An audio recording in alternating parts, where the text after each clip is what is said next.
Hey guys, so I want to take a moment to talk about another issue, something that is quite close to my heart, and that's about mental health and the way that we in Australia, in this country, deal with it. Because, I feel like in Australia we've got so many resources, so many organisations and support systems set up to deal with people, to support people who are struggling with mental health issues. And yet it is still such a taboo. People still don't quite know what to do if someone comes to them and says, hey, I'm struggling. I've spoken openly about my own struggles with anxiety and depression. It's something I've dealt with for the majority of my life. And, when it comes to the way people react to people with mental health issues or deal with it, I'm pretty, I've had a lot of experience, and I can say that for the most part, we could do better, much better. I think for the most part, people want to support you and they say that they're there for you, particularly employers, particularly corporate organizations. But the reality of the situation is that most people would prefer that you kept your problems tucked away in a nice tiny little box where no one else has to see it or deal with it or feel uncomfortable. And I'm sorry, but that's just bullshit. That's just completely making the situation worse. In my lifetime, I've experienced so much shame over my mental health and been made to feel, shame for having anxiety or shame for having depression, like it makes me less than other people or broken. And, when we feel shame about things, we keep them hidden and we keep them in the dark, and they fester and they grow and they get worse. And I'm so done with that. I am so done with hiding that sort of stuff. I made a commitment to myself that when I started my website and my blog, that I wanted to be really open and honest and, speaking about this is a part of my story, and I'm going to speak about it. And if it makes some people uncomfortable, so be it. When I was younger, I had friends tell me that they didn't believe that depression even exists.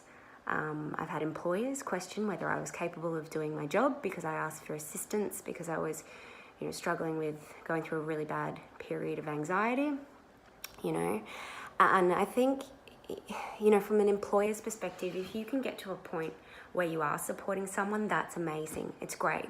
But if you drag them over the coals and you scrutinize them and you shame them about the way they're feeling just to get to that point where you go, okay, we'll give you some help, then you can't say you're part of the solution.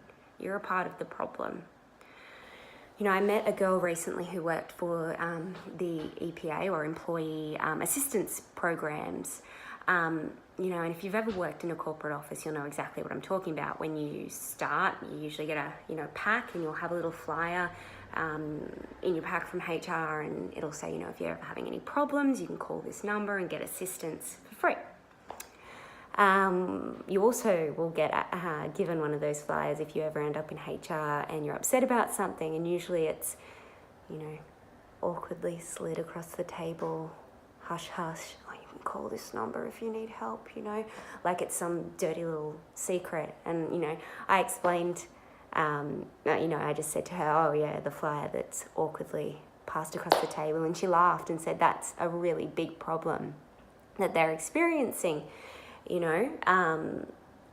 Even when it is the people in organizations who are supposed to be there to help you, who are supposed to know what they're doing, they're still applying this blanket of shame over people having to ask for help.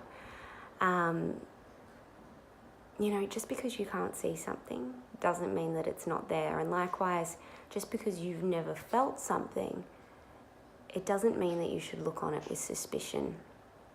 We wonder why so many men in this country are committing suicide because they're too ashamed to ask for help, or why our children are hardly getting into high school and cutting themselves, or why women are shutting down because they're scared that they'll be considered too emotional in what's becoming, in a man's world. it isn't the solution.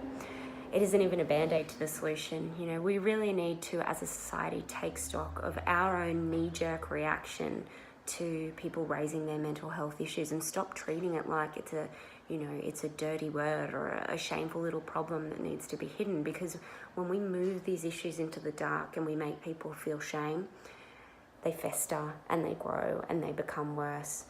And, you know, society wouldn't shame you for having a broken leg, and they shouldn't shame you for your emotional struggles either. And when I say shame you, I mean shut down, refuse to assist you, refuse to engage in the conversation. That is shaming someone and making them feel like their problems aren't valid. You know, and to the people out there who have never experienced anxiety or depression, I know that this can be very hard for you to understand. And I also know that there are a lot of amazing people out there who've never experienced any of this and are doing the absolute best they can. Like my amazing husband, you know, they show up and they do a great job of being a good support system. And I guess I liken it a bit to a situation that I've faced over the last few years with friends who have dealt with pregnancy loss or infertility. You know, that's a really, really awful thing for them to go through. And I guess as someone myself who has not yet tried to become pregnant or ever been pregnant, it's hard for me to grasp the full extent of what they've gone through. I'll never be able to fully understand that because I'm sure that's, you know, a really horrible thing to go through. But, and I won't understand the scope of their pain. But it doesn't mean that I don't empathize with them, and it doesn't mean I shut down or change the subject, or, it doesn't mean that I pretend that their problems don't exist just because I've never felt it. As friends, as human beings, you know, it's our responsibility for the people that we love to hold the space and to lean in. You know, if someone's depressed, ask them if they want to talk about it. And if someone's anxious, ask them if there's anything that normally helps. You know, maybe they'll say no, but be there. Ask them if they want to go for a walk to take their mind off it. Just be there. Hold the space. Let them know that they matter. And, you know, acknowledge that what they're going through is really real for them. Because shame and silence are only ever going to feed the beast that is anxiety and depression. There is an antidote to this societal problem, and that is openness and connection. So what I want to say is that for those who are suffering, don't shut down. Speak up, ask for help, and to those around them, just lean in and hold the space and just be there.